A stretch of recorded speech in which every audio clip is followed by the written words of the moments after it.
and hence has been called upon often to take up responsibilities and to intervene. And in some cases, of course, on its own choice, has intervened in various conflict areas. In contrary, yesterday we had again a very interesting perspective on how Russia drives its national security management by looking internally. And this again possibly is driven by its own experiences historically, and of course more significantly through the Cold War, and then ultimately leading to the disintegration of the Soviet Union. Some key challenges were identified by both speakers, including on cyber issues, including on space issues. Terrorism was another area that they identified. Fascinatingly, both of them spoke about environment. They spoke about how there is specific positions within the national security structure. Of course, the Biden administration has identified John Kerry to be the special envoy, but Ambassador Verma was also speaking about a position on environment within the National Security Council, headed by the Secretary Nikolai Patrushev. So that was environmental security was another that was identified. But then what also emerged, or rather was reinforced, and this is often well understood in the public narrative, was the mutual distrust or suspicion, or the animosity that still continues to exist between both countries. The United States, of course, Michael identified Russia as continuing to be a threat, while also identifying China as another emerging threat. And I'm sure General Narasimhan will have a point of view on that. So keeping this trend in mind today, of course, we will be focusing more closely on China in various ways. And, General Narasimhan and General Khandare here, of course, probably they would agree with me that as of today, from an Indian perspective, this is possibly the most important relationship for us. Largely because of the kind of complicated past we've shared with a neighbor with whom we have a border, with whom we are having a boundary question. And the past is well known to everyone, with the brief conflict in 1962, the differences over Tibet, as well as the emerging relationship between Pakistan and China, linked to the complicated relationship that India has with Pakistan. The present is, I think, again, there is a consensus that it is asymmetric by nature, in the sense that Chinese military capabilities, technological capabilities, their economy and finance is far more advanced based on what they have done, especially their growth story over the last 3 decades. And hence, this presents further complexities for us. On one side, we are at a disadvantage in the comprehensive national power equation with China, and on the other side, we are at an advantage with Pakistan. So how do we manage both of this as the stronger, possibly the stronger power on one side and possibly the weaker power on the other side, would be, I think, an important question of deliberation moving forward for a lot of our students who hopefully would be next generation subject matter experts. The future appears to be, at least between India and China, definitely aspirational, and also appears to be moving towards prolonged phases of competitiveness.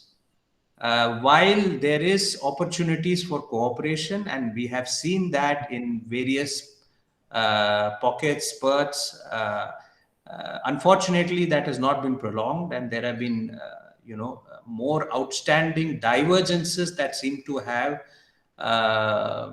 taken over, or rather heavily influenced the convergences. So that is broadly the context in which I think today I would,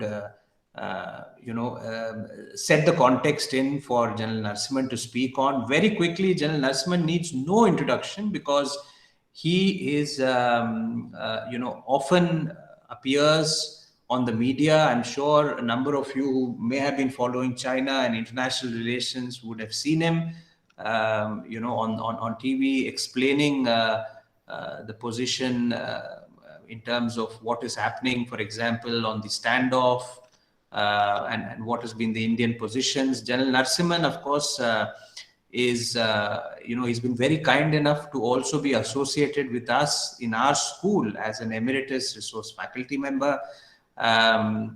He holds the position of a Director General in a very important think tank within the Ministry of External Affairs, which is the Center for Contemporary China Studies. General Narasimhan is an infantry officer, was commissioned in 1977. He has served as the defense attaché in our embassy in Beijing. He has served in numerous positions in the Eastern Command and overseeing the border with China. And General Narasimhan has been awarded 4 times, of course, for his outstanding contribution by the President. He has, after completing his tenure with the Army, also is a member of the National Security Advisory Board of India currently, and has been involved in a number of track 1.5, track 2 dialogues.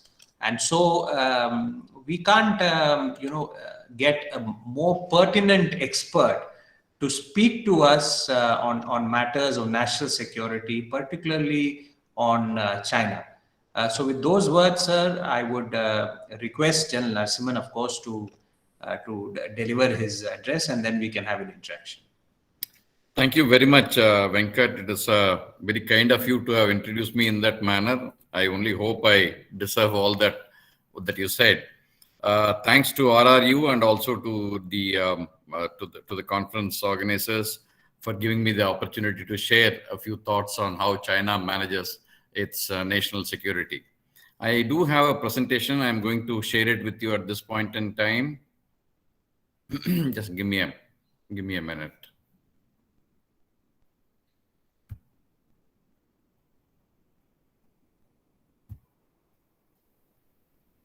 No, it's not sharing. Just 1 second. Just a sec.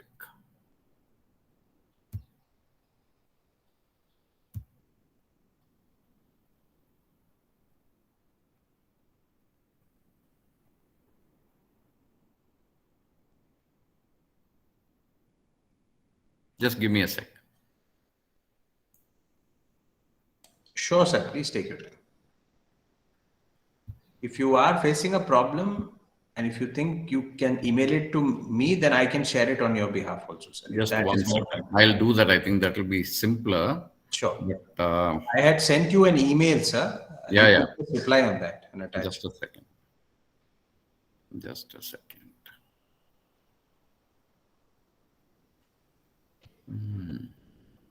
Now I know why it is not coming up. Just give me a second.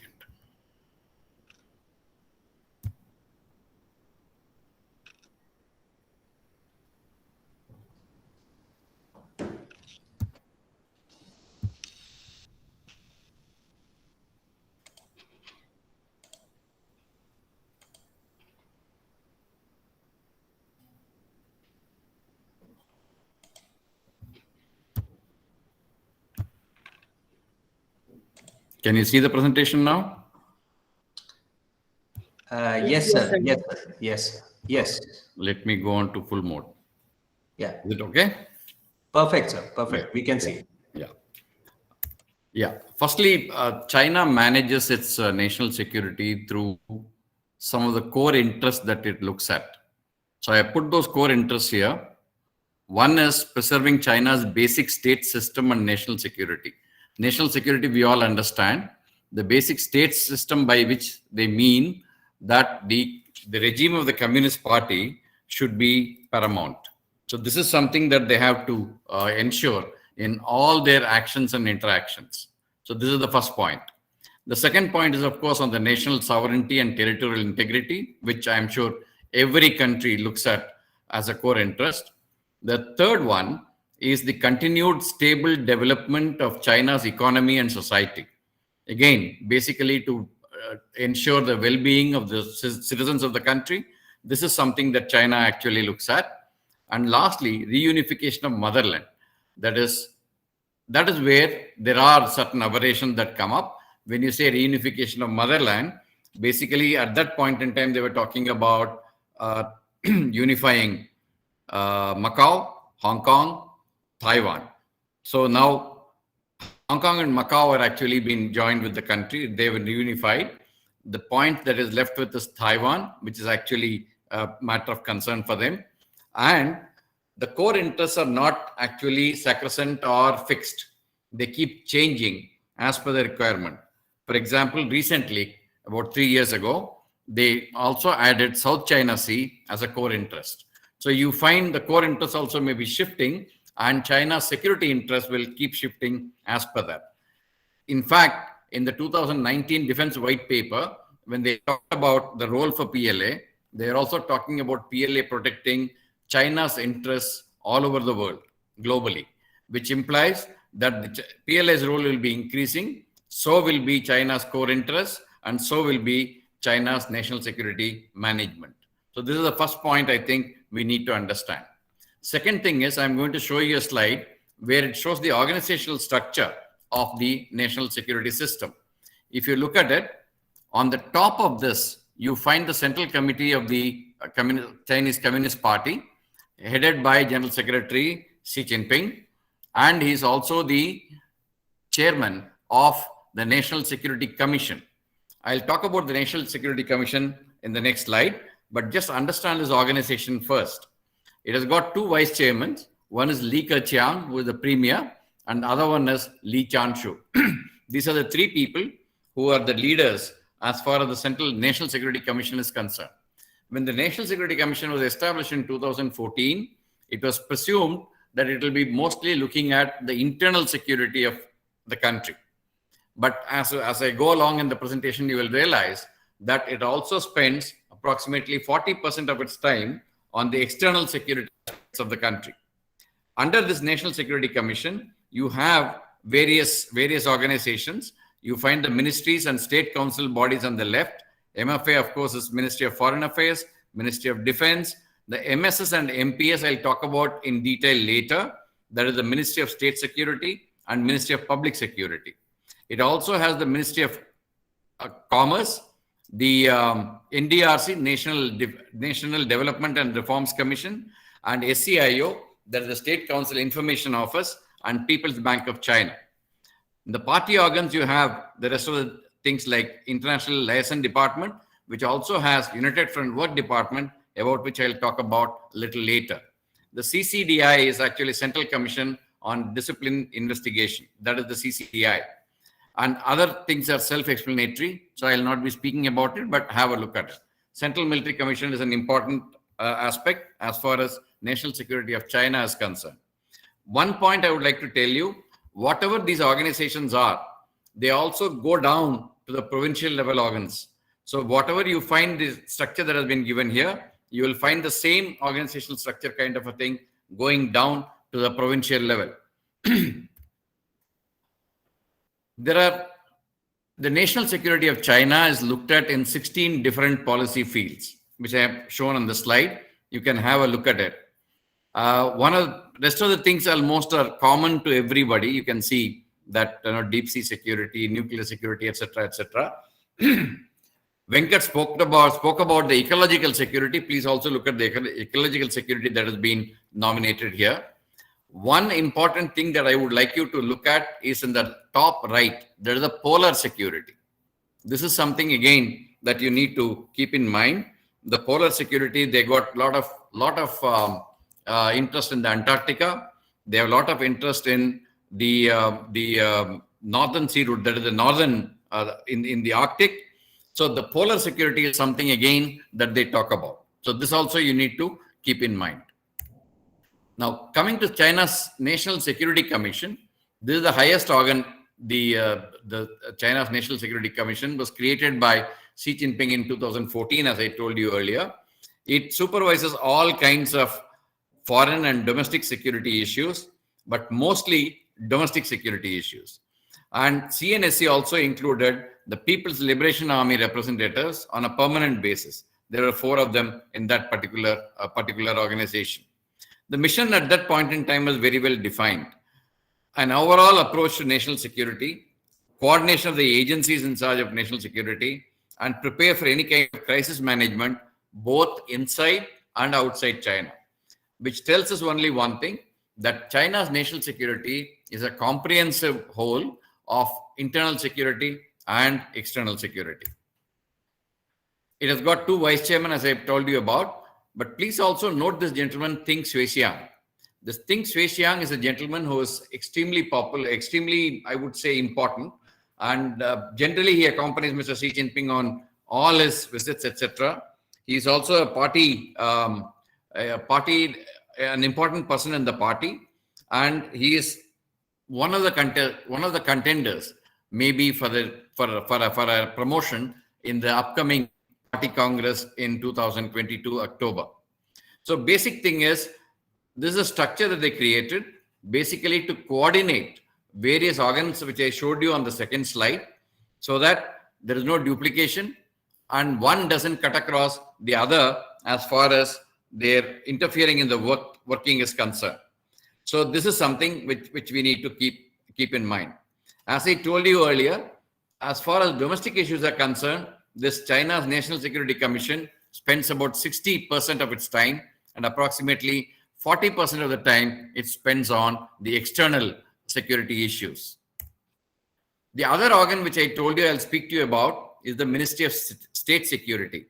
Ministry of State Security is actually the external intelligence agency of China. It is held by the minister who holds that ministry is a person called Chen Wenqing. He is an important person who has been holding this appointment since 2016, and he recently also visited Tibet in the month of August. So he is an important person in this whole wheel of security. Please also look at the 8th Bureau, which is there in the second line on the left-hand side. It is known as the Center for Institute of Contemporary International Relations, which is known as CICIR, which is a think tank mainly. It interacts with everybody on a think tank basis, but it is part of the Ministry of State Security. So why I am highlighting this point is basically because all the things you will find are generally related to security related issues. But this is one of the factors that you will see. Both Ministry of External Affairs, Ministry of State Security, and also the PLA, that is the Ministry of National Defense, all of them are think tank which interact with others, make research on all those issues, and then give corresponding recommendations on policy to the respective ministries. So this is a system that you need to keep in mind as far as China is concerned. MSS's responsibilities I have given here. You can go through them. They are very common kind of responsibility that have been given. The one point I would like to highlight in this entire slide is actually it is a key player in military-civil fusion program of China. We need to understand what is military-civil fusion. Earlier, it is also known as civil-military integration, CMI. It is also known as military-civil fusion. Basically, what it implies is both the capabilities of the civilian side and the military side have to be combined, in the sense that if PLA, the Chinese People's Liberation Army armed forces, they develop some technological breakthrough that can be shared with the civilian side, and vice versa is also true. So this is something which is actually, I won't say it is unique to China, but there have been a lot of emphasis that has been paid to this particular aspect in China. So this is something that you need to keep in mind. That means anything that comes up in the civilian field is transferable to the military, and anything that comes into the military field can be transferred to the civil. So this is something that is important. Why I am saying this is, there are certain developments in artificial intelligence, quantum technologies, cyber capabilities, etc., which could have been very well developed in the civilian field, which can be transported to the military and vice versa. And that capability can be used by the Ministry of State Security of China. So this is the point that I wanted to convey.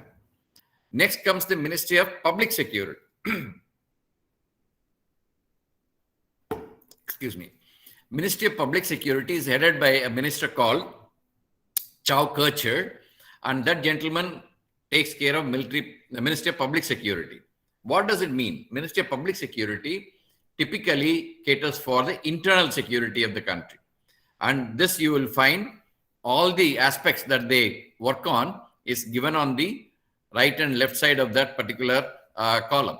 You can see that state protection, public information network security supervision, etc., etc. Please go through them. It covers all the aspects of internal security related issues.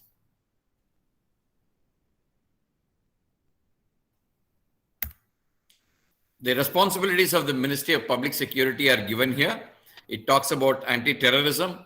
It talks about criminal activities. It talks about fight against behavior jeopardizing social order.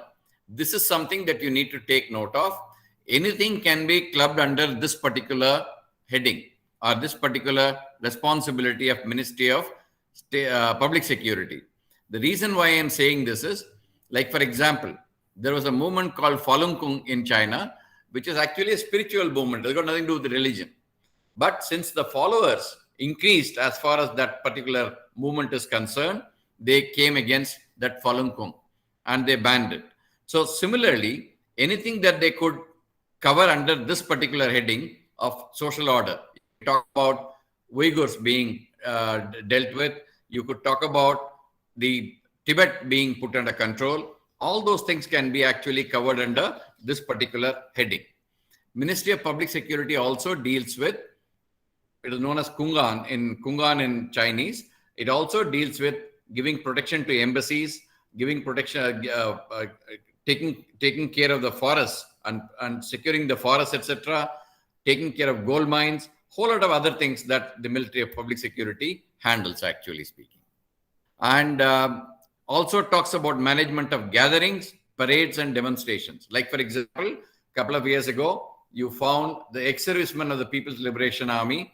They got together in Beijing to convey their grievances. So that those kind of movements were also handled by the Ministry of Public Security. Also, security inspection on public information networks.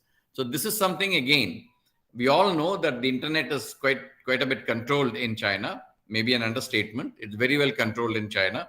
And that particular aspect of controlling it. In fact, all the cyber cafes, they are supposed to be registering to the government and also keep a record of people who have been using those cyber cafes, etc. New restrictions have been put up in the sense that how many hours you can play video games, etc. have been placed recently. All those things, implementation of those will come under the Ministry of Public Security. I talked about the United Front Works Department.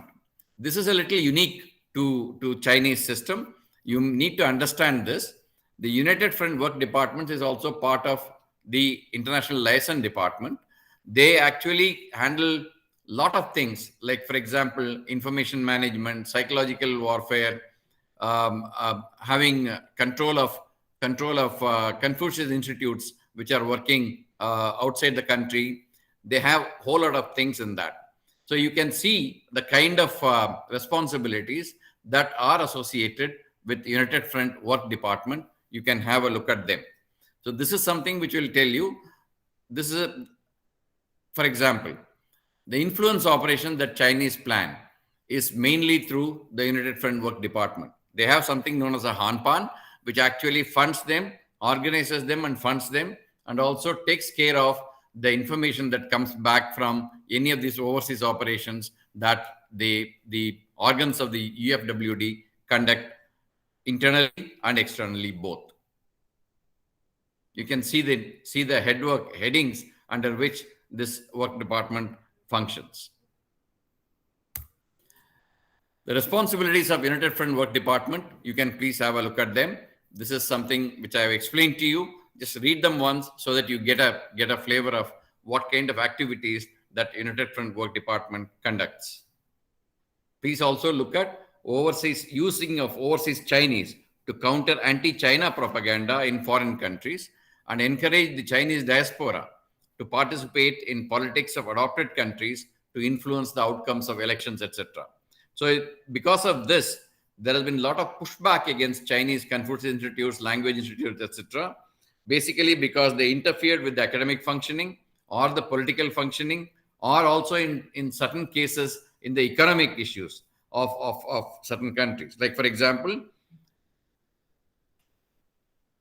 a lot of universities have signed on to United Front Work Department. Many of them are now pushing back, particularly in the United States, Australia, and countries like that. So this is something which is unique, which is a bit unique to the Chinese system. Please go through it. This is self-explanatory.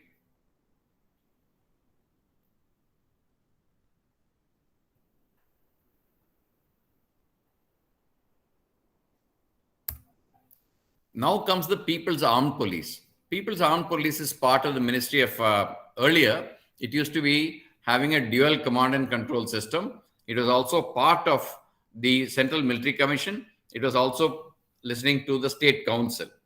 In 2018, they were actually brought back under only a single command of Central Military Commission. So all the PAP, that is the People's Armed Police, which has got the breakdown which has been given in the tree, organizational tree that you see on the slide, they've been brought under the Central Military Commission. So they have various functions, as I mentioned to you earlier. So this is one aspect of centralizing the internal security within the Central Military Commission. Please also look at the last right-hand side. On the right-hand side, you find the Coast Guard. The Coast Guard also was independently functioning earlier. They also have been brought under the People's Armed Police, and People's Armed Police has been brought under the Central Military Commission. So you find on the maritime side, on the territorial side, you find both the internal security systems are actually feeding into the Central Military Commission. And Central Military Commission, as we all know, is the highest military body that controls all aspects of military activities in China. These are the tasks of PAPF, the People's Armed Police Force. People's Armed Police Force actually is large in numbers. When in late 90s, when PLA actually disbanded 60-odd divisions, which implies approximately 660,000 people, were transferred to the People's Armed Police Force, which implied it had a trained manpower with the equipment that they had, which is a little obsolete. They were transferred to People's Armed Police. So today, if you look at it, the People's Armed Police can also have a role in supporting the operations of the People's Liberation Army on armed forces on the border. This is something that you need to be careful about.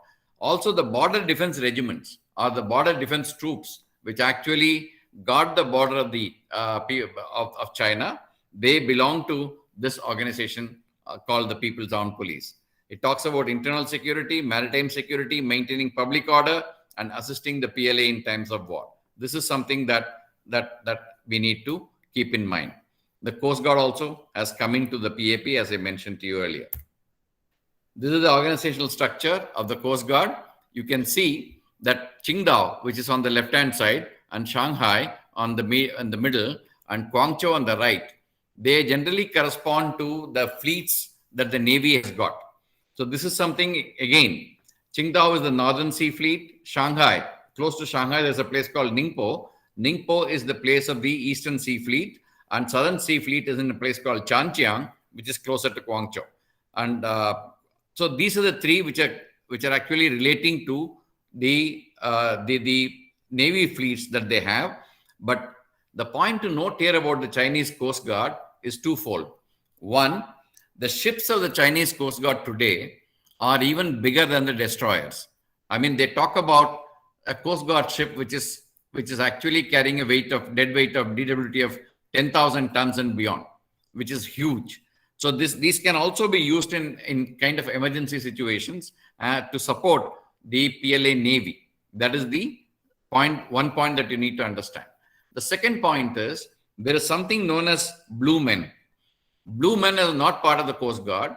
They're also not part of the PAPF, but they are a semi-trained kind of people who have been put on the South China Sea, basically to ensure the security of the coastal security, maritime security of China. They operate in many of the places like fishermen, and then they also take action in terms of intelligence gathering and in terms of also carrying out certain amount of protection work, which is not part of the regular kind of Coast Guard or regular kind of PLA Navy. So this is something which is again unique to China. This is the Chinese Coast Guard and their tasking.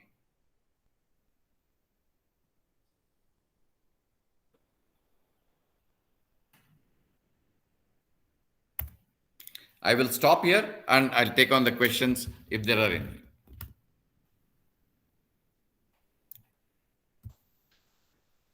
Thank you so much, sir. I think you have attempted to keep it very, very precise in terms of the important institutions that are involved in national security matters in China.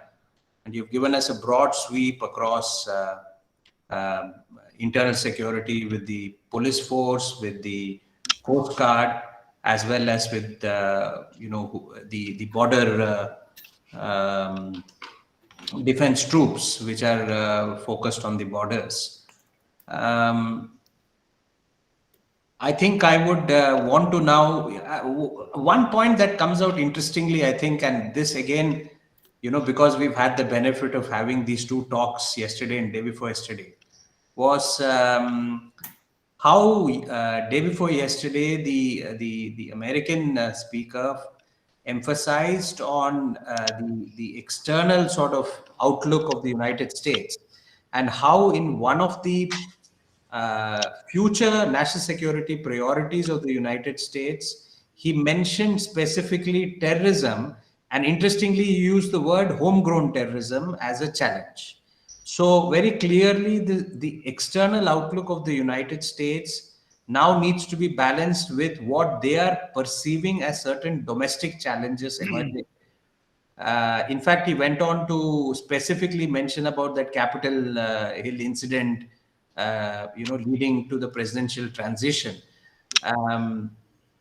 The second point also he made was about the growing fissures which are there within sections of the communities, in matters of, let's say, the Black Lives Matter movement that we saw, and the tensions that are underlying there, and some of causes for social unrest, increasing social unrest in the United States. And this combined with the ability of Russia's cyber capabilities, for example, which he emphasized on, and how it could influence the domestic political process, meant that, according to him, the United States would have to start focusing a lot more on the domestic aspects. In comparison, yesterday when Ambassador Verma spoke, he repeatedly emphasized on how Russia's approach on national security is not linked to foreign policy, but it is linked to what is happening internally.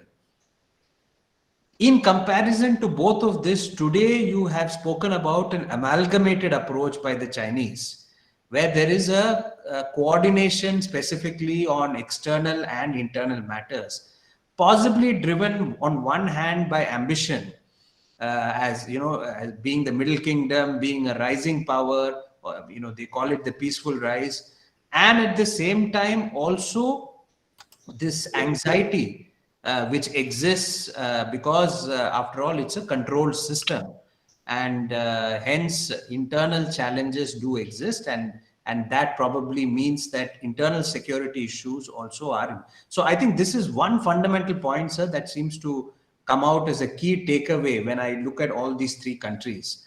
I'll move on now, sir, to the interaction. In fact, you've given us plenty of time.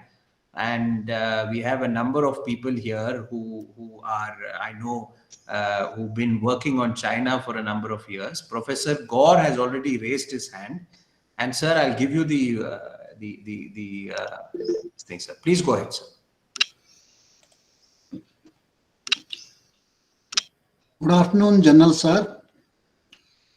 I would like to request you, first of all, I must congratulate you on giving an illuminating talk, which has really added to our knowledge enormously.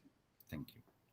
And what I would like to request you to please throw some light on what science and technology organizations, if at all, they are there under the Ministry of Public Security in China or under this military commission.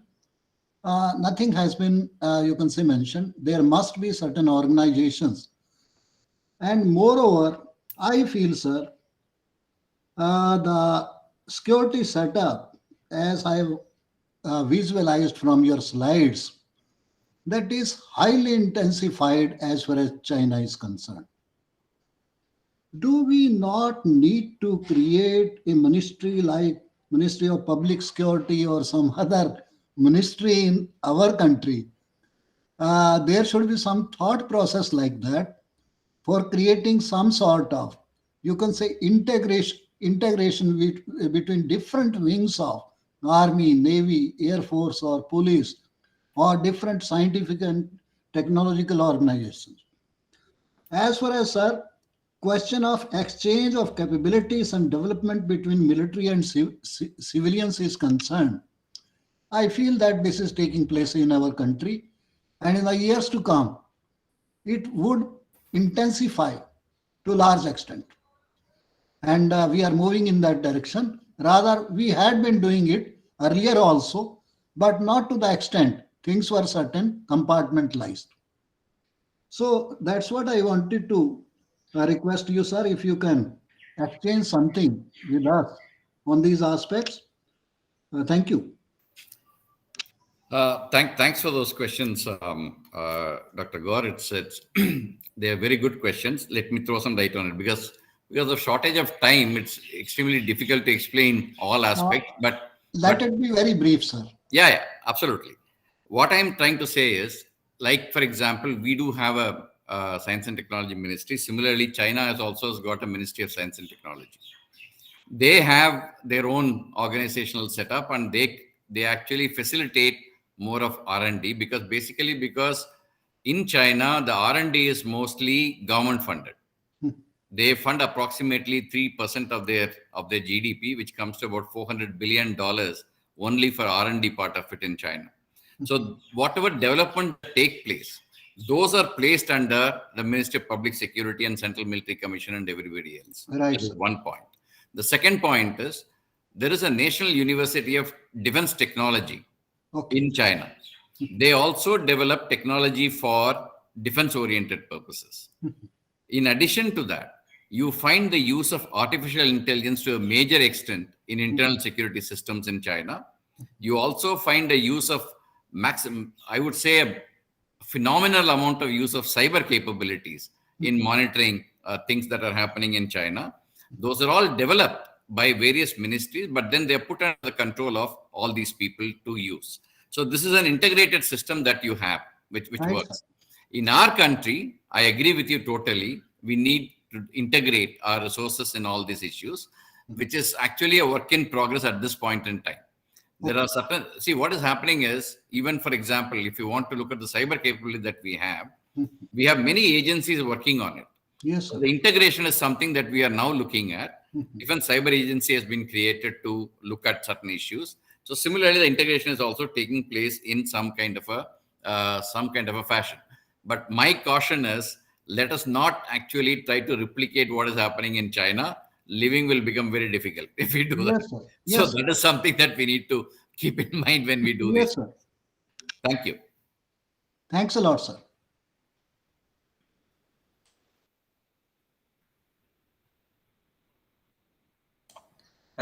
So thank you, Professor Gaur. Thank you very much. I think, sir, he raised a very important point, because I think the general understanding is China works so much in sync as a system, and hence to deal with that country, we probably need a whole of government approach, especially with that country. Of course, in every other matter we'll need. So I think he seemed to suggest that we should have one specific organization that is able to actually bring together. I mean, on the security front, as you rightly pointed out, that is happening. But then are we able to bring in some of the other dimensions, whether that is economic, whether that is health, trade, all of them to come together and to do something, on a day-to-day basis? So an institution like that, I think it's an interesting idea. Thank you, sir, once again. There are some questions in the text box, so I'll take one, and then I think, or maybe I'll go to Prashant, who's raised his hand. Request you to please introduce yourself, everyone, and then please keep your comments, questions brief, so that we can take as many as possible. Prashant, if you're able to hear me, please. Yes, sir. Thank you. Am I audible? Thank you, sir. Thank you. Thank you for such a wonderful presentation, sir. I have just two short questions. I'm Prashant. I teach Chinese at Central University of Gujarat, Center for Chinese Studies we have there.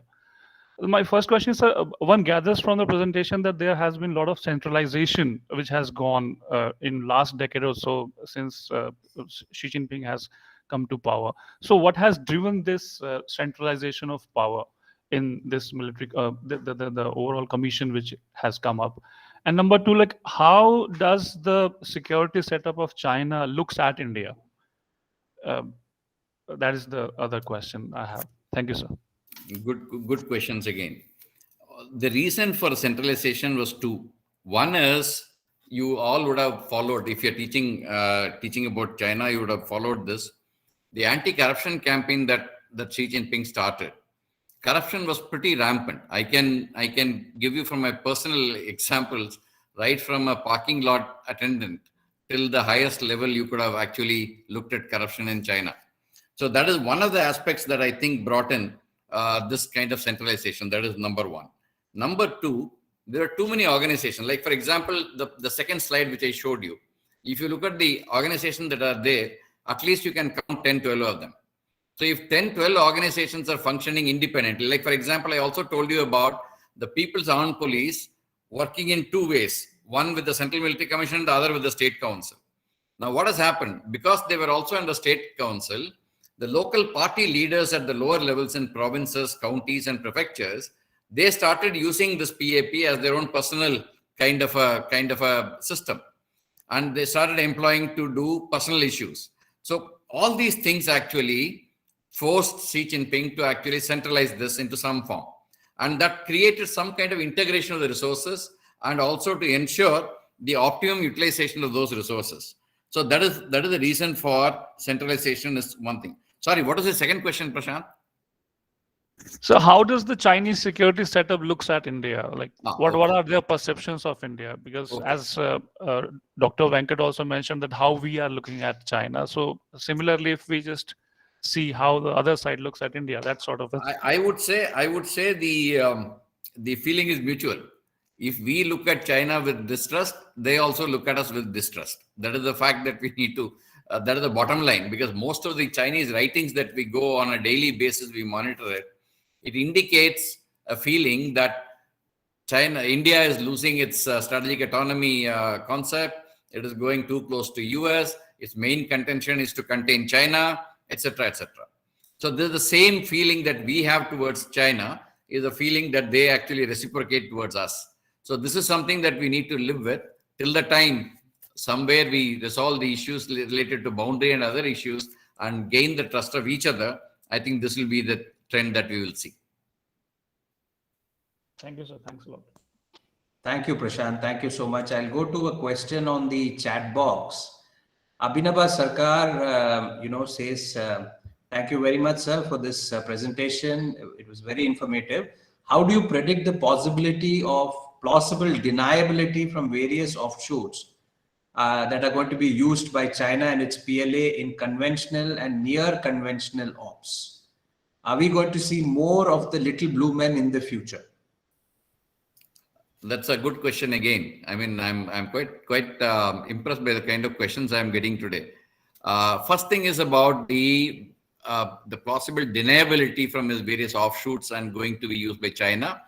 Please understand, we have been using some amount of, I would say, some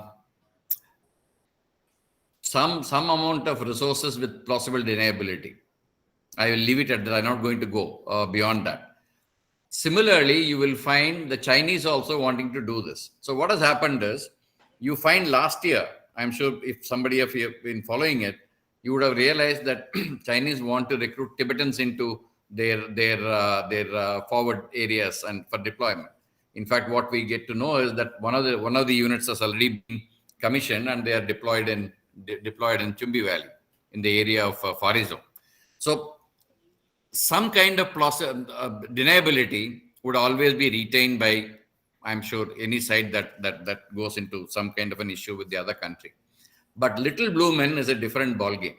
Little blue men do not have any legal sanctity.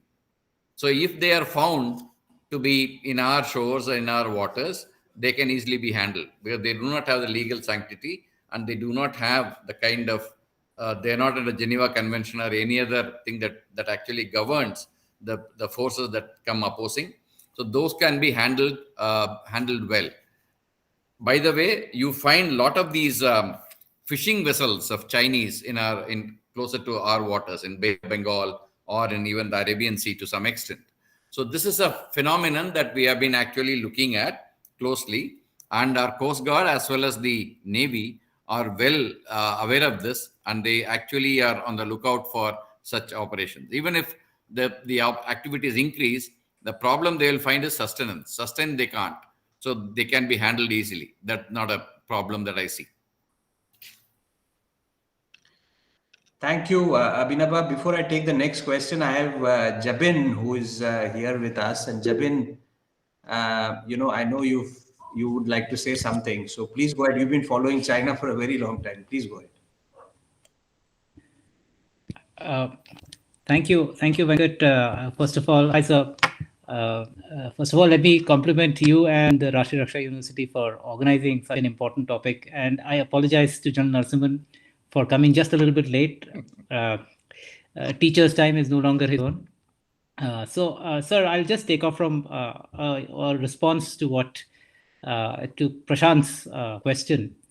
The question of centralization of the PAP, bringing the PAP under the CMC, for anti-corruption and so on.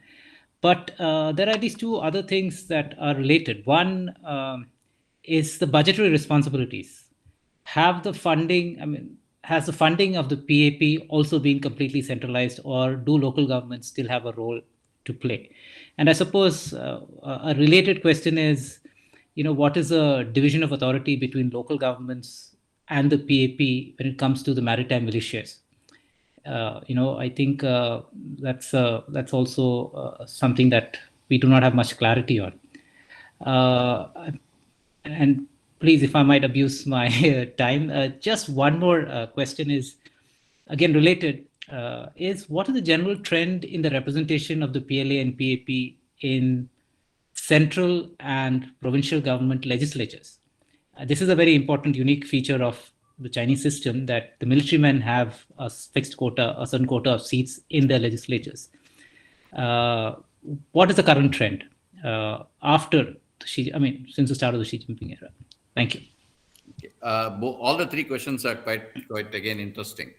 As far as the budgetary things is concerned, since PAPF is also looking at the internal security duties, I get the feeling that the funding is going to be divided between either the defense budget and the internal budget. As we all know, the internal security budget in China is actually more than the defense budget for the last about almost 11 years. Starting from 2011 onwards, that expenditure has been increasing. So to our way of thinking, we have done some study in the center on this as to how the budgeting and all are going to take place. The issue that comes up is things are still not clear as to how much of the budget of the PAPF is going to be under the defense budget and how much of it is on the internal security budget. But to my way of thinking, if you want to fudge the defense budget, put this entire budget into the internal security and say that it's all part of internal security budget. So that is one way of looking at it. The second thing that you talked about on the maritime militia and the control part of it, the way I understand is that maritime militia, the blue men that we call or whatever way we call, they actually operate in close conjunction with the Coast Guard. They are the front for the Coast Guard, and if something needs to be given and support needs to be given, they give it. But they are under close coordination and cooperation with the Chinese Coast Guard that they operate in the areas that they are actually looking at. Sorry, the third question, what is it? Sorry. About the representation of the PLA-KAP. Right. I have been monitoring this representation in the central level, but not at the provincial level. Let me be frank with you. I have not been monitoring at the provincial levels. I have not been monitoring, but we have been monitoring at the central level. Like, for example, I told you about when the National Security Commission came, they had 4 representatives of the PLA into that commission. That continues even today. If you look at the other, like Central Committee and others, that percentage has come down quite a bit. Over, say, from 17th Party Congress onwards, you find not even 17th. It is actually the 15th Party Congress onwards, you find a reduction and almost a stabilization of the number of people from the PLA who represent in the Central Committee as well as in the Politburo. Approximately 40 is the number. If you put it in both the sides, like alternate committee and the Central Committee, approximately 40 to 43, it varies depending on which Party Congress you talk about. But it is a marked come down from the earlier days in the early 80s and 90s. You found almost about 12% of the Central Military Commission, not the Central Military Commission, the Central Committee and the Alternative Committee used to be part of PLA. Now that level has come down as of now. 40 to 43 is what I see, depending on which Congress you look at. Thank you so much, Jabin. Good to see you after such a long time. Sir, Himadri Das, one of our students from the School of Criminology and Behavioral Sciences, has specifically spoken about the recent Chinese activities along the border. And she speaks about what's happened on the Arunachal border with the abduction of this youth, which was also highlighted by the local MP there. I was on Times Now last night explaining this actually at 10:30. But notwithstanding that, you see, anybody who has commanded or deployed on the borders with China will realize that it happens from both the sides. You find people from Tibet also crossing over. You may find people from our side also crossing over advertently or inadvertently. Both happens at any point, any given point. So as far as this one is concerned, there are set procedures. Like, for example, if somebody from the Chinese side actually steps over to our territory, we actually again apprehend him, do a joint interrogation to ensure that he's a genuine person, and then there are procedures of handing over back to the Chinese. The similar thing happens with the Chinese also. When from the Chinese side, if somebody from our side, if somebody crosses over or somebody is apprehended by the PLA, then the same procedure takes place. They also do the interrogation part of it and then ensure that he is a genuine person and then hand them over back. In the instant case, there are two things that have happened. One, this gentleman who has been apprehended by the PLA has been with his friends in that area. The friends have been able to come back for this gentleman who has been apprehended by the PLA. Second thing is, nobody is sure whether these people were on our side of the line of actual control or on the Chinese side of the actual control. Because it is very difficult in those areas to actually realize where the line of control is going, because there's no fixed markings on ground. So even if you are doing hunting or anything like that, in your exuberance, if you are crossed over, then you are liable to be apprehended by the PLA. I'm not saying that the PLA wouldn't have come in, because those areas are extremely difficult to monitor. And even the DC or the SP, who has given a statement, I think day before yesterday, also have said that this gentleman has been captured by the apprehended by the PLA. But the issue is, nobody knows exactly where that apprehension took place. And for a good measure, we have set procedures. Like, we have hotlines running in many places along the line of actual control. I'm sure one of them would have been activated by the army, and then the information would have been given to the other side to locate this gentleman and then hand him over back to us. If the Chinese said, and there have been questions regarding the foreign ministry of China not revealing that they know this incident, but this is quite normal process in the sense that till the time the activities on ground gets conveyed to Ministry of Defense in Beijing, and from there it goes to Ministry of Foreign Affairs, it takes a little time lag. So let us wait and see for the next couple of days. If the Chinese have located this gentleman, or this gentleman is with the Chinese, then I'm sure he's got a very, very good chance of returning back safe and sound. But the one point I would like to say is, don't assume everything is Chinese intrusion. Don't assume everything is an offensive against us. It may not necessarily be so. There are actual crossing overs taking place in many places across this 3,488 kilometers. So that is something that we need to keep in mind. Thank you, Himadri. I was just wondering when the boundary question will pop up in our discussion. And I think now might be a good time to, maybe request General Khandare if you would like to, give his points, because I've been waiting to invite him. Thank you, Venkat. I actually want to respond to Professor Gord when he mentioned the need for a ministry for coordination of the external or internal affairs. So there I want to tell you that the normal thing is to try and ape your adversary or try and copy your neighbor. That is the normal trend, that you carry out a study and you say, oh, he has it, so why don't I have it? But in our case, we do it on a need base. Maybe there is a requirement. Like in Pakistan, for example, there is a ministry which is for inter-ministerial coordination. They have felt the need. In our case, you yourself, Venkat, were there, and General Narasimhan has been very often in the NSCS. Quite a few of the inter-ministerial gaps are covered there, although that's not actually a ministry. But there are a lot of coordination issues which are done quite easily. So here I want to say that creating another ministry with the same processes is not going to reach anywhere. What we need to do is to simplify our processes and procedures and to reduce the time delays and make it simple to function. I think if we, the future generation, especially focuses on what is known as ease of doing business when we talk of in commercial terms, but in the same manner, if we look at all work that has to be done, the processes have to be simplified.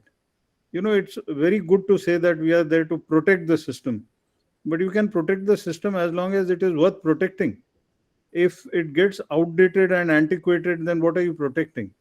So I think what we need to really look at is simplifying the processes. So that is one important issue which I thought I'll leave as a thought with the students. Sir, thank you so much, sir. And you've had a lot of experience working there. I was just, and again, sir, if you could, maybe you could react to this. Of course, at the apex level, especially on security, there is a fair deal of coordination. But I'm just wondering, sir, whether on many other issues, whether that is related to, let's say, economics or other matters, like we have this trade imbalance with China, which is also an important aspect of the bilateral relationship. So just bringing in all of them on a more consistent basis rather than a need basis. I'm just wondering whether, and I agree with you, sir, having another institution doesn't make sense, but maybe tweaking some of the roles played currently to make this more comprehensive by including, for example, this health aspect, sir. I mean, we've discussed APIs and whatnot, but on the point of virus and how this could affect us, I think there has been many public writings, but unfortunately, I don't know how much of it has been taken very seriously at the, in terms of deliberations at the highest levels. That was I think, the only point, sir. Okay. May I say something, General Khandare, sir? Yes, please. My submission to your kind good self, sir. Sometimes what happens, being a scientist, I feel in various aspects, sometimes what happens, the left hand does not know what the right is doing. And it is happening quite a lot. I would not, you can say, venture into details of all that. That was my point of issue. And second was, there are working at the micro level at present all over the world. That is, micro specialties are coming. But those micro specialties sometimes are so, you can say, dangerous to us that until or unless some coordination, some you can say cooperation, some you can say integration is not there, then such micro specialties or such micro systems are of no use. So that's what I wanted to say, sir. Baki, as you have stated, I do not expect that there may be ministry or there may be anything. You can say what is required, that must be need based. I fully agree with you. But the question is, sir, it should not be there. What we are seeing that one system does not know what the second is doing. Thank you, sir. Specifically, what Venkat mentioned and what Professor Gaud mentioned, with the reference of the new threats and the modern threats, as we are looking at, it's no more the same old conventional thing. While we possibly are structured to deal with the conventional threats. And what is extremely important is to be agile, fleet-footed, at least in the mind. Unless you are fleet-footed in the mind, you will not be able to bring in changes that are desired for the time being, as also for the future. And that is where there is a requirement both in the security as well as in the development sector to have a lot of coordination. And take, for example, the first ministry that comes to my mind, or two ministries which come to my mind, are related to infrastructure, that is roads and rails. Both are indicators of development and also contribute a lot to the security. Now, what Professor Gaud has said is exactly how it was happening. It may be happening elsewhere also, but let me focus only on this. There's a particular fast moving corridor for transit of goods that was charted out by the railways, but the security services were never kept in the loop. So finally you realize that while the security forces also have to mobilize, but they are not in terms of in sync with what was happening. Same is the case with roads. So you find the kind of progress made by China is much better because there is a top-down approach. But in our case, being a democratic system and the subjects being in three particular lists. So now drawing Venkat's attention when you said health, this is a peculiar state where the threat or the damage is all over the country, but health is a topic which is partly dealt with by the state and partly by the center, and the infrastructure which was probably lagging behind. So now is the time for all of us to sit down and say, we've had over 100 constitutional amendments, but there are certain topics which still irk us. Say, for example, law and order is the same situation, education is the same situation, health is the same situation. So this is exactly what I was focusing on, a need-based approach, that there is a need, there should be an amendment. There is a need, there has to be a change. And if there is a particular change required by us, I don't think we need to be looking outside to see what change is required by us. So many a time, Venkat, when you brought out the two countries that you mentioned, are looking at internal consolidation and internal control to be of more importance or relatively more importance than what they are looking outside. That's the most important thing in the fifth generation warfare or the modern wars. The internal cohesion is which is being targeted. And unless you get hold of an internal scan, you'll not be able to identify where the fault lines lie.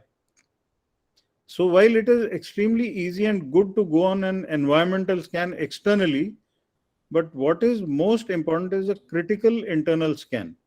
And that is where the focus should lie now, and it should shift to modern warfare, not to the past wars. And same is the case with the development. What has happened is our comfort zone. What shall happen is more difficult and a challenge where we should be focusing on. Thank you, sir. Can't Thanks a lot. agree more with you. Aditya, your question, please. Just introduce yourself. Thank you, sir, for this opportunity. Sir, I'm Aditya. I'm a research associate in military school at RRU. Sir, I'd like to ask two very short questions. Sir, question number one could you just please throw some light on PLA's negotiation strategy and how they coordinate with the other organs of the whole security architecture? And the second question is, you mentioned about this point of centralization to tackle the corruption issues, which was very much prevalent in the PLA system as well. And in my very limited understanding, I read that there was some kind of grudges against this action being taken against the PLA officers. And how do they manage these differences? And you also mentioned about civil-military fusion. We expect that there would be a lot of challenges to this purpose because no one likes to lose their turf. So how do they manage these challenges?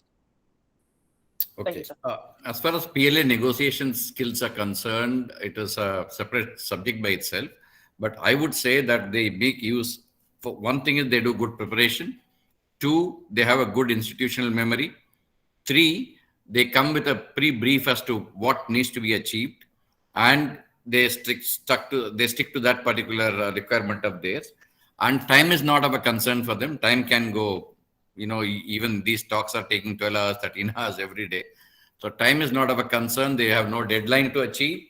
So basic thing is that they try to assess the adversary's position on various negotiation requirements of the points, and then accordingly they shape their own argument or shape their own negotiation on that particular issue.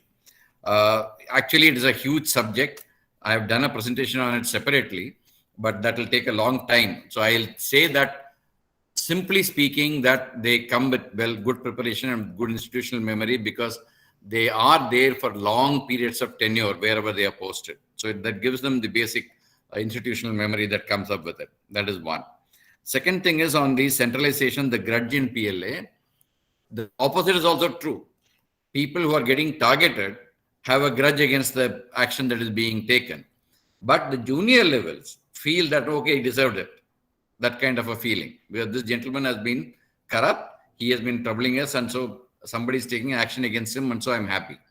Same is the case, like, for example, Xi Jinping has gone against many of those big companies in China. You all would have read about it. There again, the common man seems to be feeling okay with it and be supportive of Xi Jinping because it is the bigger guys who has made a lot of money who are getting targeted. So similar feeling also happens in PLA.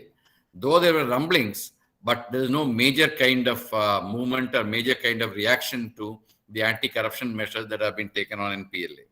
On the civil-military fusion, there has not been, I would say, any opposition kind of a thing, which we have noticed. The reason for that was very simple. For the civil-military fusion also, you need a lot of money. I mean, you have to invest a lot of money to bring those developments to then share. What has happened? Each province has been investing in this. Each of the provinces have invested money in civil-military fusion. And for good measure, the PLA itself has actually declassified 7,200 patents that they held to be used by the civil military, to be used by the civilian field. So you find it is actually helping both of them. So I don't find any kind of opposition to civil-military fusion. With the kind of support that the central government gives it for this project, I think this will be a good, successful project in future. Thank you, sir. I mean, when the question on negotiations came, I was just thinking that could you look at what's happened recently on the border and how things have panned out, and whether, with these 14 rounds that have taken place and prior to that, this clash which took place after 45 years, whether that could be looked at specifically as a case study. No, that I'll tell you what. the correct example to study this is the 13th round of talks that we had. The Chinese were not prepared to budge, so did we. We were also not prepared to budge. So the issue is, the lesson I have learned over a period of handling the Chinese for a long period of time is that you need to make your position clear and not budge from there. The moment you dig your heels, then you will find some negotiation will take place. So the 13th round is actually a good example of how the negotiation should be done with the Chinese. There was some mention that, for example, I think on the 13th round, as compared to the 14th round, it was more of a junior level officer who was representing from the other side. As compared to, I think this has been more of the commander level talks in the 14th round. So did that make any sort of... That would have made some difference, basically, because what has happened, the person who was actually negotiating earlier, Major General Liu Lin, he went on promotion and took over Xinjiang Military District from the Southern Xinjiang Military District. The new incumbent had not come in, but then the dates for the talks had been fixed, and so talks had to be held. So it was held, but I don't think there was enough mandate with that gentleman to carry on anything further. The new person has come now.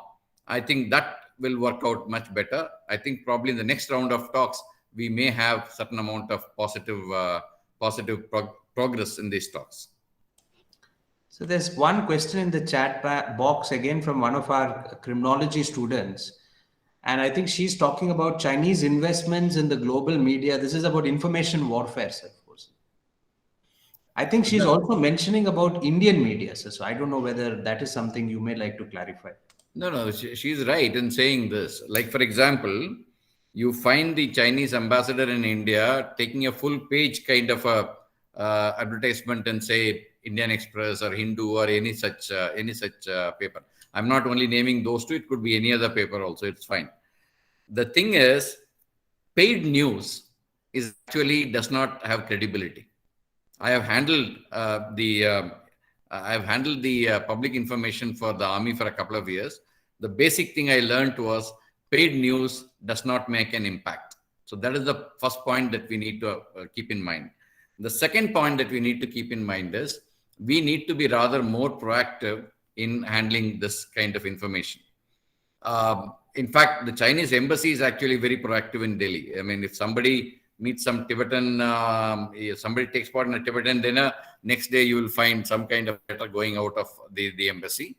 Similarly, certain media houses which talk about China in a little, I would say, in an offensive manner, then gets targeted by the Chinese embassy. They also buy full page kind of space to put out their version of things. But all these things are fine. But has it made an impact on the public? Today, is the public looking at China better because of those things? I don't think anybody does. So that is the point which I started with first. Paid news is something which does not have the credibility factor.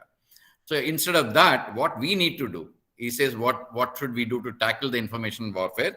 We need to do 2-3 things. One, we need to be timely in putting out information. Like, for example, on the 1st of January, you found that Chinese flag in Galwan, which is a fake news, with which the political parties and all went to town with it. To overcome that, in time, if you can make out that it is a fake news and put it out somewhere it is fake or the real position, you will find that argument would get killed. So one is the timely information dissemination. That is one. Two, there should be a coordinated kind of response to things. Like, for example, there are many organs of the government. Maybe the armed forces are there. The Ministry of Information and Broadcasting is there. There are many agents. They need a coordinated kind of an aspect. Third, our story needs to be put out in a subtle manner. If you put it in the face kind of a thing, it loses its value. So you need to make subtle kind of projection of your position on various issues. I think that is the way to go. That has already started happening, I suppose, sir. It does, but then a lot more needs to be done. Right. Any other question? Yeah. Okay. Thank you, Neetu, for your question. Is there any other questions or comments that anybody would like to make before we can maybe come to the... Yes, Kritika. Aditya, do you have another question? Yeah, just you can probably put down your hand. Kritika, please go ahead. Yeah, good afternoon, sir. According to Chinese government or Chinese authorities, what they see as their top priority in threats, or what they see as, uh, you know, uh, top threats that can be a potential threat, or in present or in future in time. And how do you see their new strategy, as they have now calling now the 9-line as the fourth SHA. So they have changed its strategy there. Uh, how do you see that? And also, how do you think the cyber threat that India faces from China? How should we prepare for it, and how much we are prepared for it now? Okay. You got 4 questions in one question, which is fine, not a problem. Okay. Uh, okay. First is that what are the top threats that the Chinese are looking at? The first one I would say is internal cohesion. You find Xinjiang issues, you find Tibet issues, you find Hui Muslims issues, you find a lot of internal issues that, and also the inequality in earnings, etc. You find the internal cohesion is going to be extremely important for them, and they're going to look into it. That is one. Second thing, now in the recent past, in the last at least 2 to 3 years, there's a new trend of ideological comparisons coming up. They tend to feel that the democracy which the democratic world is trying to project is going to actually affect the ideology that the Chinese have.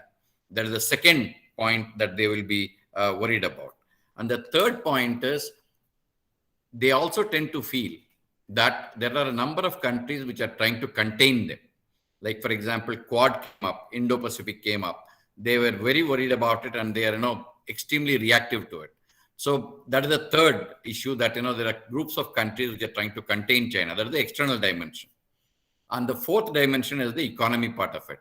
If the economy of China doesn't do well, then the Communist Party loses its credentials. So therefore, you have a problem on hand, and that actually affects the internal cohesion. So the fourth is the ensuring of the economy, that the growth at specific levels, so that they can sustain this. So this is something these are the things I thought that are the top threat for China as it is. The second thing you talked about, 9-line. That 9-line is nothing new. Actually, it is the Taiwanese who proposed this 9-line in 1947. And from there, the Chinese have inherited this. And not only 9-line, the 9-line was initially 11-line. Now it has come down to 9-line. And 9-line actually adheres to the first island chain. They also have a claim on the second island chain, which goes along the line of Guam in the Western Pacific Ocean. So this is not anything new that they are doing, but this they have been seeing as something which will benefit them in a manner, and so they are trying to pursue this. And the 6 countries which have got claims in South China Sea are actually having a little opposition to whatever the Chinese are saying. So that is why that single draft negotiating test which they are negotiating for a code of conduct in South China Sea, etc. So that is an evolving situation, but more and more influence of Chinese can be seen in the South China Sea within that 9-line that you talked about. It will probably at some point in time move towards second island chain. We should be prepared for it. And the third thing is on the cyber question that you had. Cyber capabilities of China. Sorry, sir. General Narasimhan, she also spoke more recently about the Malaysian foreign minister's, observance of the 4 SHA. So the Chinese, there was this news that came out that there was a subtle change in the language used by the Chinese, and he called it the 4 SHA. True. That is the Nansha, Sisha, etc. Those are the islands that they have. Not only the Malaysians, the Indonesians, and in Philippines, though the president has got a different tune, the defense minister sings a different tune against China. So all these countries which have got claim on South China Sea, in fact, Malaysia has also filed a counter claim of its territory in South China Sea after that verdict came out in 2019. So all these, like for example, in Natuna, the Indonesians are constantly in a tussle with the Chinese. So these are countries which have got interest in South China Sea, which are going to continue to resist any kind of this kind of an action that is taking place. As far as cyber is concerned, cyber capabilities of China are phenomenal. Let me tell you this. And they are very good in actually recovering from any kind of attack also. So they are very well advanced on this, basically because of the methodology that they adopted. In addition to the cyber units that they created, they have also harnessed the civilian capabilities into this. So the number of people who are operating on cyber field in China runs into hundreds of thousands. So you find the kind of effect that it can create on the target countries. When compared to India, you will find that India is not in that league as yet, but don't give up hope. A lot of work is going on in that field, and I'm sure we'll soon catch up. Jaideep, please go ahead. Good evening, sir. This is Jaideep Saikia. Hi, sir. So do you think there's a possibility that China could be sort of in any way messaging India, being a superior power naturally, that that we should be making a move for, as far as the boundary is concerned, to sort of, make moves to solve the boundary issue, which it is eager to, but because of various factors, including the fact that it is a superior power and it has a modicum of ego, doesn't want to make the first move, and they expect us to make the first move. I mean, could there be messagings in the recent past, in your point of view, sir? Thank you. That's a good question. But when you say first move, what is that move likely to be? What is in your mind?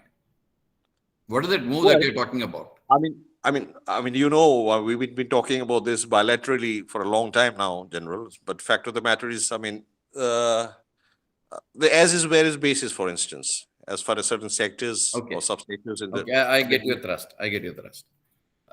You see, that particular package deal was there earlier during Chauhan's time. Obliquely, it was mentioned, and thereafter also, I'm told it was mentioned somewhere in the 80s. Beyond that, I don't think that is on the table. So that is something that we need to keep in mind. 1. 2, when you want to make a move, you please understand that you will be vulnerable. So you need to be careful in doing that move whenever you want it. That is the second point I wanted to convey. Third point is, we have been asking the Chinese, okay, let us go step by step. Let us at least clarify the line of actual control. The Chinese have not even come around to doing that as yet. And we have made the first move on that. We have said that, okay, let us clarify the line of actual control. Even we went to the extent of saying, okay, even if you, in the track 2 dialogues and all, we have been conveying it to them, that even if you don't want to do the line of, the clarification of the line of actual control all along the line of actual control, at least do it in the disputed and sensitive areas. So even that, I don't think they have come around to that. So I don't think that they are messaging that you should actually start the first move or anything. It's a complicated issue. I'm not saying that it is not complicated. It will take some time and effort on both the sides to resolve this issue. I think we need to do a patient kind of negotiation on this instead of rushing it into it. I think, sir, the point that you made about patience is extremely valid. And possibly not rushing into this would probably be a much better idea. Yeah. We shouldn't rush. The moment you rush, then you are bound to give more than what you can get. Yeah. But sir, is it possible that, we need to create an atmosphere by which at least the next generation finds itself to be a little more, less exacting than the present one, whereby the lessening of the rhetoric, the belligerence which presently accompanies, of course, 2020 has been a rather bad year and continues to be so. But from both sides, I'm talking from the Indian side, do you think there should be at least a move to lessen the belligerence, the rhetoric, so as that the new, I understand your take on patience, and I fully appreciate that. But we're talking about the next generation, 10 years hence, they should not be inheriting the same sort of, rhetoric which accompanies the LSE aspects which presently governs it. Don't you think that should be least? Yes. You're right. Given a chance, I would like to resolve it now. Why wait for another time? But please take into account what the Chinese have been saying all along. Deng Xiaoping said, if we can't resolve the issue, let us leave it for the next generation. So is the case with Xi Jinping. At some point in time, he said that. So the point is, it is not only that, given a chance, and if I can solve it within my lifetime, one would like to do that. But the fact of the matter is, it takes two hands to clap. You can't only clap with one hand. That is one issue. The second thing is, we are talking about a rhetoric. And what is that rhetoric that we are saying? We are only saying we should agree to maintain peace and tranquility along the line of actual control. We are not saying we should resolve the boundary issue before we move on the other aspects of the relationship. We are only simply saying that let us come to an understanding that we will maintain peace and tranquility along the line of actual control. Thereafter, then yes, we can go for clarification of the line of actual control and then start negotiations on the boundary issue. Even that seems to be not acceptable. Then what do you expect us to do? And I don't think that is a rhetoric. We are only saying that please maintain peace and tranquility along the border, along the line of actual control.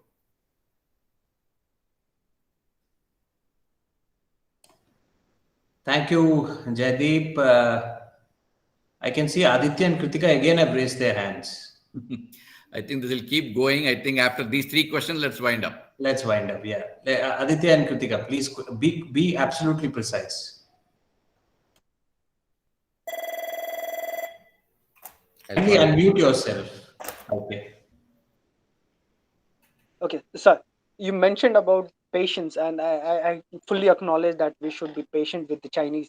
But sir, my slight short question here is, if we wait and the Chinese will have use that time period to enhance their capabilities, which they are actually using it, and they'll use those capabilities to make changes around the LSC. So how do we actually deal with them? Because if they do make some kind of changes or some kind of ingression into our perception of LSC, will that actually help us to negotiate a better deal in longer term? So the same argument is true for them also, no? That they are now in a better position, they are in a stronger position, they should deal with it now. So there are two types of argument which comes up when we discuss this. One is they feel that China has got a window of 5 years to say that they'll be able to deal with India because the differential is so much. When you say the Chinese will actually increase their potential, please also think we will also increase our potential. That is the Chinese thinking, to say that if India increases its potential, then we will be in a difficult position to handle this. So this is a chicken and egg game, which is there. So I don't think any time is actually viable for an offensive. Please understand, China has got its own goals. And if it goes into an offensive with China or into war with China, war with India, then it is also going to go down at least 10 years below as far as the economy is concerned.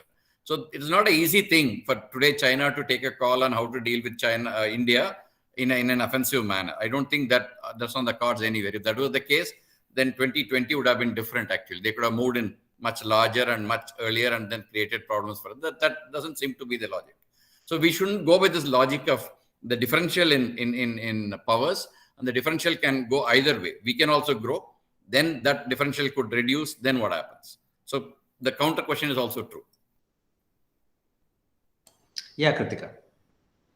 So continuing my question from last time, so do you think that we need to update and upgrade our national cybersecurity policy, not just centering of countering the China, but to enhance our capabilities also? And the second thing, how do you see this this Buddhist influence, the Buddhism influence that they're trying to create along with the whole Indian border, and how do you see this the Buddhist, their strategy and policy after Dalai Lama, the 14th Dalai Lama? I wish I knew. Anyway, let me answer your first question. The cybersecurity policy is going to come out. We're already working on it. It's in the last stages of being worked on. I think it will come out anytime soon. Policy is only one thing. Actually, we need to implement it. That is the second part of it, which is actually more important than issuing the policy itself. That is point number one. Point number two, after the Dalai Lama, a lot of options are open. Like, for example, China has clearly said that they will nominate the Dalai Lama, next Dalai Lama, because he has to be approved by the government, is the law that they've enacted, and that says that. And second thing is, they have been actually trying to grab the Buddhist narrative to some extent. Like, for example, they are holding the World Buddhist Conference on a regular basis, and then they are also creating that Lumbini in Nepal. There's a huge statue coming up, and they are actually sending out the Panchan Lama to Thailand, etc., to propagate. So they are also doing their own bit as far as Buddhist thing is concerned. But don't forget, the original Dalai Lama is here in India. So that has got its own implications. So this Dalai Lama argument is going nowhere at this point in time. There are many options that are open. You may find 2 Dalai Lamas coming up. You may find 1 Dalai Lama being there, who is the Chinese one. Whichever way, there are too many options that are available there. I'm sure the powers that be in the government are actually looking into it. So we will leave it for the time being to see as to how this progresses.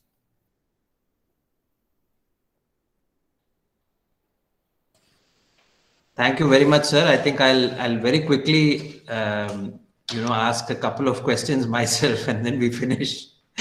Of course, sir, with the consolidation of power by Xi Jinping, there's talk of returning back to the Mao era now.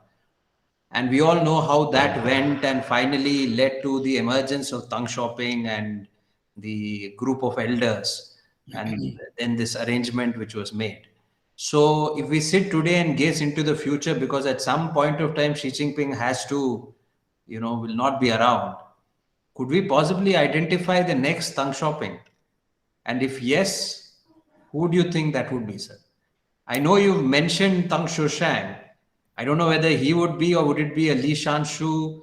I don't know what is the equation with Wang Qishan, for example. You see, the problem that you need to find is this. Is Xi Jinping going to be in power till 2027 or 2032? If he's in power till 2027, the lot of people who we can think of as different. If you think that he'll be in power till 2032, then the lot of people you need to think are going to be different. So, by the way, there's a list of people I am considering. I am keeping a note of see, in China, it is very simple. It is Qi Shang, Pasya. If it is 7, you go up in rank. If it is 8, you go down and go home. Okay, I am maintaining a list of people as per the age, the party position that they've held, and the kind of association that they've had in the past is something which I consider. So we need to wait and see. I don't think the next generation of leadership is going to be clearly visible till 2025. That is if Xi Jinping wants to relinquish his appointment in 2027. If that is not so, you will have to wait till 2030. Sir, I am not too sure whether he's going to relinquish. I think he's there for life. So Jaideep is actually pinging. Jaideep has obviously got a new inspiration, sir. Jaideep, I'll just come to you, and yours will be the last question, because I know General Narasimhan sir has a busy schedule. Sir, you spoke right in the beginning about the NSC, the Chinese NSC, and about Tang Shushang. I don't know whether I'm pronouncing it right. Ting Shuixiang. Ting Shuixiang. Now, I agree with you, sir. You've identified the right, because he's got access to the office of the General Secretary, and to the NSC office, and to the party. Now, the question is, sir, that in many of our dialogues that we have, how much are we able to actually request for a dialogue with a specific institution, like, for example, the office of the NSC? Because obviously the office of the NSC is headed by this gentleman, and cultivating him would make a lot of sense. But when you generally see, how much do we have that kind of influence to be able to request the Chinese to have a dialogue, let's say, for example, between the NSCs? 0. And maybe minus. The Chinese system is different. They don't function like that. They have specific windows through which they interact with the other side. So therefore, anything beyond that will become extremely difficult. And that is one of the reasons why you find many of the intelligence agencies have not been able to penetrate that system. That is because of that particular thing. They just give a window through which you will be able to interact with one guy. Beyond that, it is going to be difficult, and NSCs to NSC, etc., will be very difficult. You know that NDRC holds a talk with Niti Aayog. That is a different ball game, but at this level, I don't see that happening. That also, I think, answers some of the questions on the border itself, in terms of why we are not able to be proactive in in And not only that, the latest border law which says that ultimately any kind of border resolution has to be approved by Xi Jinping. I mean the president. That's what the border law says, which came into effect on 1st of January. So there are issues related to that we need to handle differently. Right. Thank you so much, sir. Jaideep, sir, please go ahead. Yours is the final question. Oh, thank you, Venkat, for being so kind. What the generals spoke about 2027 and 2032 sort of raised a question in your mind. Xi Jinping early part of last year, 2021, made a statement that the breach in the fortress would come from within the fortress. Naturally, he was referring to the party. Internal Yeah. security on the party. Why did he make this statement? And you seem to be saying that his days are quite he's very solidly rooted in that sense. But he did make a statement, and I just happened to read it sometime last year. It just came back to my mind when you talked about. No, you're right. You're right in saying that. And in Kritika's question, I mentioned this, that internal cohesion is the first thing that is going to be important for China. So obviously, if there is something happens, it has to come from within. So that is one thing. Second thing is, I feel after the 6th plenum, which took place in November, that is 8th to 11th of November last year, after the 6th plenum and the historic resolution which came up, history resolution that came up after that, during that plenum, I get a feeling that Xi Jinping is firmly in position. Please don't think that there are no opposition. Opposition will be there. Like, for example, in any country of that size, opposition internally will be there to the dispensation which is in place at that point in time. He has opposition, but that doesn't mean that he can't overcome that. That is number one. Number two, even with all this, please see the kind of things he has been able to push through. He has pushed through the Hong Kong security law. He has pushed through whatever he wanted. Actually, he has pushed through the constitution in which his Xi Jinping thought has been embedded. He has been able to get whatever he wants. So that tells me a simple thing, that after the 6th plenum, there is one article which came up by the same person who drafted that history revolution, not mentioning Xi Jinping's name even once. And 3 days later, another article came up, right opposite of it. So you find there will be some opposition. I mean, no country in the world can say that the ruling dispensation does not have opposition or somebody not questioning them. It will happen. But the answer lies whether Xi Jinping is able to control that and get what he wants. I think that he is doing both. Therefore, I say that he will be in position till at least 2027. I am very clear. 2032 is a ball we need to look at when we come closer to that. Thank you, sir. I think you're being very optimistic. I think he's going to be there beyond that also. But thank you so much, sir. I think, if we hadn't put a stop to this, I'm sure we could have continued on and on.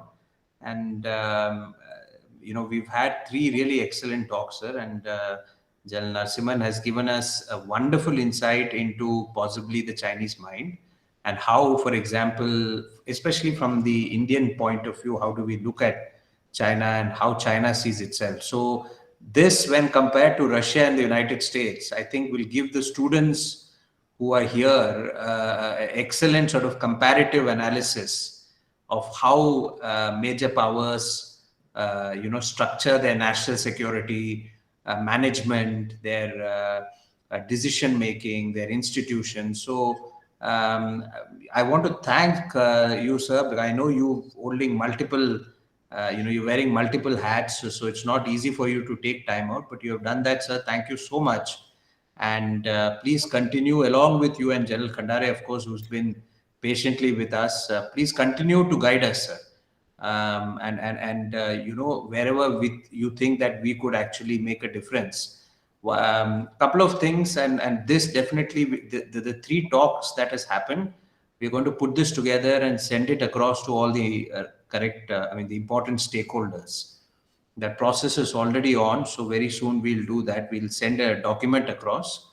And then, of course, one of the things we are going to do a half an hour later with our students is to sit down and dissect the entire session along with the other 2 sessions that have happened previously, to possibly give them more clarity in terms of some of the issues. So these are 2 things that we would be doing. And moving forward, of course, sir, if there are any ideas, if there are, one of the things we want to do is, along with the syllabus and the courses that are running, we want to run some very short, sharp, certificate courses or even some diplomas on certain specific issues. And I'll write separately to you and to General Khandare and some of our other expert members. We'd request you to please get involved in that, particularly in terms of teaching, and we obviously we'll also reach out to various institutions within the government to.